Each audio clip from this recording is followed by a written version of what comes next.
ఉగ్రవాదుల చర్యలు బాధాకరం. వారికి సహకరించిన వారిపై వెంటనే చర్యలు తీసుకోవాలి. డాక్టర్ బోండా సూర్యారావు.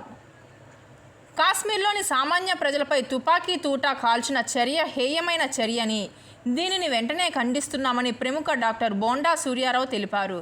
కాకినాడ తన కార్యాలయంలో పాత్రికేయులతో మాట్లాడుతూ, ప్రధానమంత్రి మోడీ దేశాన్ని ఎంతో అభివృద్ధి చేస్తూ ప్రపంచ దేశాల్లోనే భారతదేశం 3వ స్థానంలో ఎగపాకేందుకు ప్రయత్నిస్తున్న సందర్భంలో పాకిస్తాన్ ప్రేరేపిత ఉగ్రవాదులు ఇలాంటి దుశ్చర్యలు చేయుచున్నారని అన్నారు.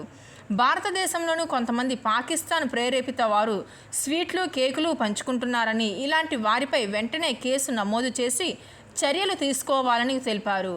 ఇలాంటి పిరికిపంద చర్యలకు భారతదేశం భయపడదని, వెంటనే మోడీ నాయకత్వంలో అమిత్ షా వారికి తగిన బుద్ధి చెబుతారని అన్నారు.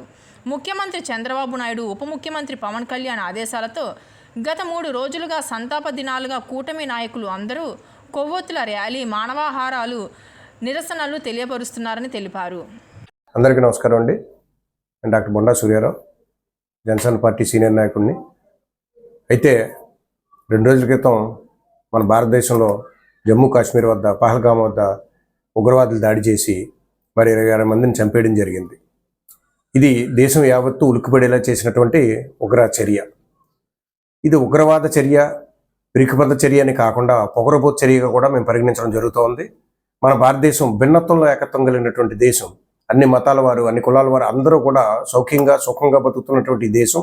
ఈ రోజున ప్రధానమంత్రి మోడీ గారి నాయకత్వంలో ప్రపంచంలోనే 3వ స్థానానికి ఆర్థిక బలమైన శక్తిగా ఎదగడం చూసి ఈ పాకిస్తాన్ ఎప్పటి నుంచో మన భారతదేశం మీద ఎప్పటి నుంచో అసూయ ద్వేషాలతో రగిలిపోతూ ఉగ్రవాదాన్ని ప్రేరేపించి ఉగ్రవాదంతో భారతదేశాన్ని విచ్ఛిన్నం చేయడానికి ప్రయత్నాలు చేస్తూ చాలా సంవత్సరాల నుంచి ప్రయత్నాలు చేస్తూ వస్తుంది.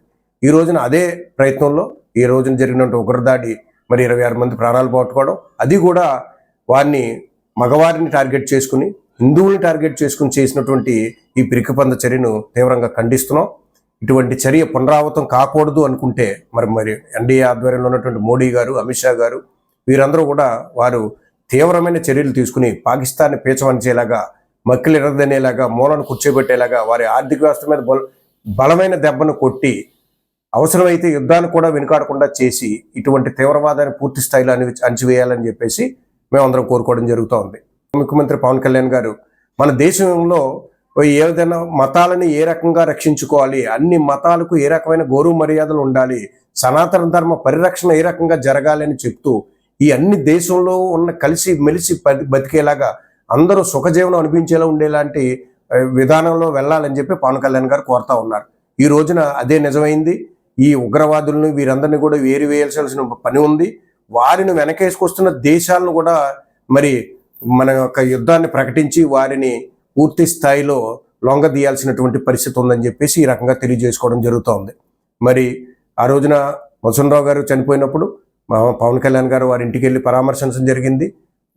ఈ కార్యక్రమాన్ని నిమిత్తం ఇటువంటి చర్యల నిమిత్తం తీవ్రంగా ఖండించడం జరిగింది. జనసేన కూడా వారి యొక్క పార్టీ జెండాను అవనతం చేసి మరి సంతాపం ప్రకటించడం జరిగింది. అలాగే మానవహారాలు ఎన్నో రకాలుగా మరి సంతాపాన్ని ప్రకటించడం జరిగింది. అలాగే భిన్నత్వంలో ఏకత్వంతో ఉన్నటువంటి మన దేశాన్ని కొంతమంది స్వార్థపరులు, కొంతమంది మతోన్మాదులు ఏం చేస్తూ ఉన్నారంటే, ఇటువంటి కార్యక్రమాలు జరిగినప్పుడు, ఇలాంటి ఉగ్రవాద జరిగినప్పుడు కేకులు కట్ చేయడం, స్వీట్లు పంచుకోవడం లాంటి ఆనందం వ్యక్తపరిచే విధానంగా మతోన్మాదులు కొంతమంది ఉన్నారు. అటువంటి వారిని కూడా పూర్తి స్థాయిలో గుర్తించాలి. స్లీపర్ సెల్స్ ఎక్కడైతే ఉన్నారో వారిని అందరినీ కూడా గుర్తించాలి. ఈ మతోన్మాదానికి, ఈ పాకిస్తాన్కి పూర్తి స్థాయిలో మద్దతు ఇచ్చేవారిని పూర్తి స్థాయిలో ఏరివేయాలి. మరోసారి ఇటువంటి ఘటన చెయ్యాలన్నా, ఆలోచన జరగాలన్నా భయం పుట్టించేలాగా మరి ఎన్డీఏ ప్రభుత్వం చేయాలని మేమందరం కోరుకోవడం జరుగుతుంది. ఈ భారతదేశంలో కూడా ఐకమత్యంతో ఒకే బాట మీద వెళ్తాం. ఇది రాముని జన్మించిన దేశం. ఇక్కడ ఒక మాట, ఒక బాణం ఇదే ఉంటుంది తప్ప వేరువేరుగా ఉండే ప్రసక్తి లేదు. ఇటువంటి మతోన్మాదుల్ని పూర్తి స్థాయిలో వేయడానికి ప్రభుత్వానికి పూర్తి స్థాయిలో సహాయ సహకారాలు అందిస్తాం. మొన్నే మన ఎమ్మెల్యే నానాజీ గారు కూడా చెప్పారు, యుద్ధం వస్తే యుద్ధం చేయడానికి యువత కూడా సిద్ధంగా ఉందని. మేమందరం కూడా సిద్ధం, దేశమంతా సిద్ధం, 140 కోట్ల ప్రజలంతా సిద్ధం.